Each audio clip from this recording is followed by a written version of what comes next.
ყველაფერში თუ მხოლოდ ჩვენს გუნება-განწყობას მიჰყვები და არასდროს არ შეგიძლია ეს გუნება-განწყობა შეიქმნა, იმიტომ რომ მაგალითად ჩვენს მეგობარს რაღაცა ტკივილი აქვს და ამ ტკივილის გაქაროებისთვის ეს სიამოვნებოდა წასულიყო სპექტაკლზე.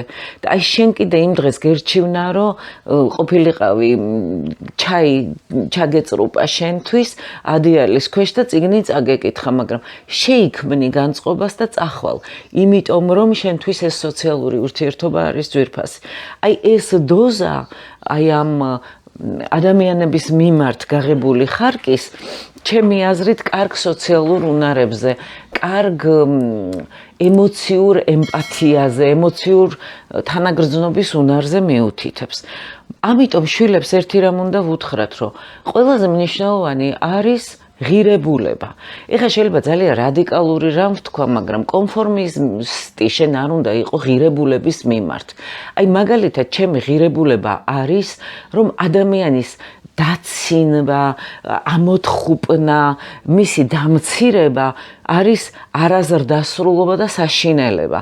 და მე როდესაც ამას ვფიქრობ, მაშინ მე ამას არ ვაკეთებ ისეთი ადამიანების მიმართაც კი, რომლებმაც შეიძლება მაწყენინეს კიდეც.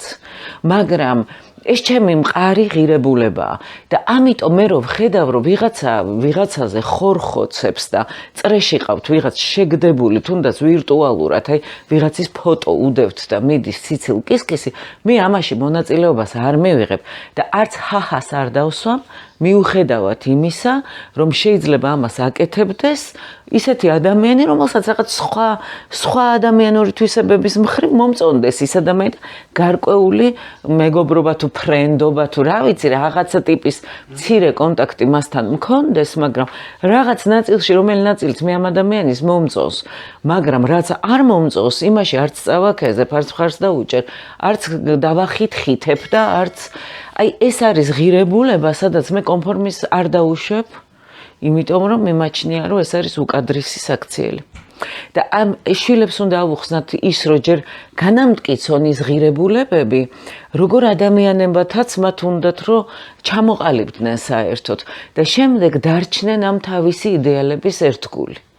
მე არავის ხათრით არავის არ მოვკლავ, აქედან გამომდინარე, ეს ხო ძალიან რადიკალური მაგალითი მოვიყვანე, არა, მაგრამ მოზარდობის ასაკში ეგეთი საშინელი კონფორმისტული ჯოგური კონფორმისტული ქცევაც რო ხროვა, რომ ცალ-ცალკე ეს ბავშვები შეიძლება ჩვეულებრივი ბავშვები იყვნენ, რაღაც თავისებური აგრესიით და თავისებური დადებითი თვისებებით, მაგრამ უცებ შეიკრება ეს ხროვის გამანადგურებელი საშინელი ენერგია და საშინელება ჩაუდენიათ, არა ბავშვებს. იმიტომ რომ მათ ეს ფასეულობა როგორ გაუფრთხილდნენ სიცოცხლეს პატარაობიდან როგორც ჩანს არ მიუთითეს.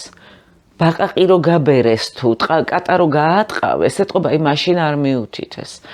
ყვავილი რო გათელეს უხეშად.